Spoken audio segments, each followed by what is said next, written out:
ਦਿੱਤਾ ਠਾਂ ਤੇ ਦੁਖੜਾ ਸੁਣਾਣਿਆ ਹਾਏ ਤੇ ਦੁਖੜਾ ਸੁਣਾਣਿਆ ਹਾਏ ਹਾਏ ਵੇ ਰੇਟ ਕਣਕਾਂ ਦਾ ਸੁੱਟ ਦਿੱਤਾ ਓ ਦੋ ਪੱਤਰ ਅਨਾਰਾਂ ਦੇ ਦੋ ਪੱਤਰ ਅਨਾਰਾਂ ਦੇ ਜਿਹੋ ਜੀ ਸਾਡੇ ਤੇ ਗਰੀਬੀ ਛਾ ਗਈ ਏ ਹਾਏ। ਇੱਕ ਦੂਜੇ ਦੇ ਮੂੰਹ ਤੇ ਚੰਡਾ ਹੀ ਮਾਰਾਂਗੇ ਨਾਰ ਦੋ ਪੱਤਰ ਅਨਾਰਾਂ ਦੇ ਦੋ ਪੱਤਰ ਅਨਾਰਾਂ ਦੇ ਜਿਹੋ ਜਿਹਾ ਸਾਡਾ ਹਾਲ ਕੀਤਾ ਚੌਂਕ ਚ ਖਲੋ ਕੇ ਨਾਰੇ ਹੀ ਮਾਰਾਂਗੇ ਦੋ ਪੱਤਰ ਅਨਾਰਾਂ ਦੇ ਦੋ ਪੱਤਰ ਅਨਾਰਾਂ ਦੇ ਦੋ ਪੱਤਰ ਅਨਾਰਾਂ ਦੇ ਦੋ ਪੱਤਰ ਅਨਾਰਾਂ ਦੇ ਇਹ ਤੈਨੂੰ ਦੇਣ ਲਈ ਪਾਣੀ ਨਹੀਂ ਖਾਬ ਦਿਖਾਉਂਦੇ ਨੇ ਆਬਸ਼ਾਰਾਂ ਦੇ ਵਾਹ ਵਾਹ ਵਾਹ ਵਾਹ ਵਾਹ ਡੀਏਪੀ ਤੇ ਯੂਰੀਆ ਦੇ ਰੇਟ ਵਸੋਂ ਬਾਹਰ ਨੇ ਰੇਟ ਵਸੋਂ ਬਾਹਰ ਨੇ ਡੀਏਪੀ ਤੇ ਯੂਰੀਆ ਦੇ ਰੇਟ ਵਸੋਂ ਬਾਹਰ ਨੇ ਰੇਟ ਵਸੋਂ ਬਾਹਰ ਨੇ ਮੁੱਲ ਕਿਉਂ ਕਣਕ ਦਾ ਕਟਾਇਆ ਸਰਕਾਰ ਨੇ ਕਟਾਇਆ ਸਰਕਾਰ ਐਡਾ ਜ਼ੁਲਮ ਕਮਾਵੀ ਨਾ ਬੀਬਾ ਮਥਾ ਮਰ ਜਾਣਿਆ ਹਾਏ ਮੈਂ ਦੁਖੜਾ ਸੁਣਾਣਿਆ ਹਾਏ ਹਾਏ ਰੇਟ ਕਣਕਾਂ ਦੇ ਸੁੱਟ ਦੇਣੇ ਤਾਂ ਰੇਟ ਕਣਕਾਂ ਦੇ ਸੁੱਟ ਦਿੱਤੇ ਤਾਂ ਇਹ ਦੁਖੜਾ ਸੁਣਾਣਿਆ ਹਾਏ ਇਹ ਦੁਖੜਾ ਸੁਣਾਣਿਆ ਲਾ ਲਾ ਲਾ ਲਾ ਲਾ ਲਾ ਲਾ ਲਾ ਲਾ ਲਾ ਲਾ ਇੱਕ ਦਿਨ ਰਾਂਝਾ ਝੰਗ ਰੋਡ ਤੇ ਕਣਕਾਂ ਲੈ ਕੇ ਆਇਆ ਇੱਕ ਦਿਨ ਰਾਜਾ ਜੰਗ ਰੋਡ ਤੇ ਕਣਕਾਂ ਲੈ ਕੇ ਆਇਆ ਹਕੂਮਤ ਦਾ ਸੀ ਬੰਦਾ ਉਹਨੇ ਰੇਟ ਸਹੀ ਨਾ ਲਾਇਆ ਹਕੂਮਤ ਦਾ ਸੀ ਬੰਦਾ ਉਹਨੇ ਰੇਟ ਸਹੀ ਨਾ ਲਾਇਆ ਓਏ ਉੱਤੋਂ ਆ ਗਿਆ ਸੈਦਾ ਖੇੜਾ ਉੱਤੋਂ ਆ ਗਿਆ ਸੈਦਾ ਖੇੜਾ ਉਹਨੇ ਆ ਫਰਮਾਇਆ ਰੇਟ ਕਣਕਾਂ ਦੇ ਡਿੱਗ ਪੈਣੇ ਤਾਂ ਰੇਟ ਕਣਕਾਂ ਦੇ ਡਿੱਗ ਪੈਣੇ ਤਾਂ ਇਹ ਦੁਖੜਾ ਸੁਣਾਣਿਆ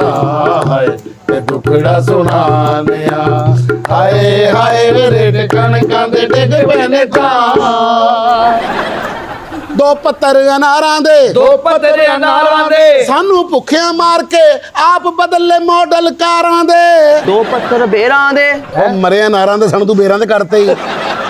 ਜੋ ਕਣਕ ਦਾ ਰੇਟ ਹੈ ਇਹਦੇ ਚ ਬੇ ਨਹੀਂ ਮਿਲ ਜਾ ਬੜੀ ਗੱਲ ਹੈ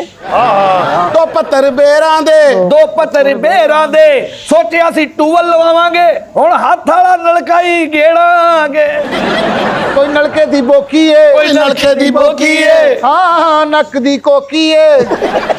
ਨੱਕ ਦੀ ਕੋਕੀ ਨੱਕ ਦੀ ਕੋਕੀ ਨੱਕ ਦੀ ਕੋਕੀ ਨੱਕ ਦੀ ਕੋਕੀ ਰੱਤਾ ਗਜੋਕੀ ਲੱਭ ਲੱਭ ਥੱਕੀਆਂ ਨਹੀਂ ਲੱਭਿਆ ਮੈਂ ਕਿਹਾ ਭਾਈ ਏਡੀ ਸੋਹਣੀ ਕਵਾਲੀ ਕੀਤੀ ਹੈ ਕਿ ਮੁਆਵਜ਼ਾ ਤੇ ਦਿੱਤਾ ਨਹੀਂ ਕਿੱਥੇ ਗਿਆ ਉਹ ਥੈਲਾ आज है आप तशरीफ लाए लाए इधर आए ना आए ਜਾਓ ਵੀ ਜਾਓ ਜਾਓ ਆ ਫੜ ਮੁੰਡਿਆ ਕਿ ਹੋ ਗਏ झोली करे झोली ਹਾਂ ਲੈ ਠੀਕ ਹੈ ਇਹ ਕੀ ਜਨਾਬ गंदों में यार ਤੁਸੀਂ ਵੇਚਾਂਗੇ ਕਿੱਥੇ ਰੇਟ ਤੇ ਸਹੀ ਨਹੀਂ ਲੱਗਿਆ ਇਹ ਅਸੀਂ ਖਾਣੀ ਜਾਂ ਗਿਣਨੀ ਭਾਜੀ ਇਹ ਮੈਨੂੰ ਲੱਗਦਾ ਜਨੇਰ ਸਾਹਿਬ ਦੀ ਵੀ ਸਹੀ ਨਹੀਂ ਵਿਕੀ ਤਾਂ ਸਾਡੇ ਚ ਵੰਡਣ ਆ ਗਏ ਸੁਭਾਨ ਅੱਲਾਹ ਜਿਵੇਂ ਇਹਨੇ ਛਾਪਰ ਚ ਕਣਕ ਪਾਈ ਉਹਨੇ ਕੋਟ ਦੇ ਥੱਲੇ ਧੋਤੀ ਵੀ ਬੰਨੀ ਹੋਣੀ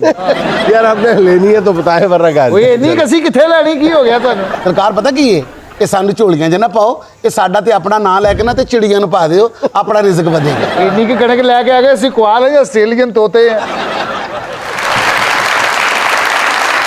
नाज़रीन, ये था आज का देश पोक। चलते चलते आज की छोटी सी बात ये कि दुनिया में सिर्फ कुतुब फरोश को अपने माल के चोरी होने का डर नहीं होता, क्योंकि चोर किताबें नहीं पढ़ते और किताबें पढ़ने वाला कभी चोर नहीं हो सकता। नाज़रीन, खुश रहें, खुश रखें। आपसे मुलाकात होगी इंशाल्लाह कल। अल्लाह हाफ़िज़।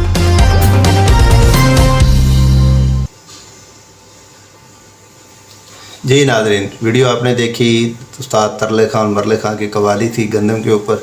तो वीडियो के एंड पे जुनैद साहब ने बहुत अच्छी बात की है कि जो किताबें पढ़ने वाले हैं वो चोर नहीं होते, जो चोर हैं वो किताबें नहीं पढ़ सकते। अगर आपको वीडियो पसंद आई है तो कमेंट में अपनी राय लाजमी दीजिएगा। अपना रखिएगा बहुत सारा ख्याल। मुझे दीजिए इजाज़त। एक नई वीडियो एक नए टॉपिक के साथ आपकी खिदमत में हाज़िर होऊंगा। तब तक के लिए अल्लाह हाफिज़।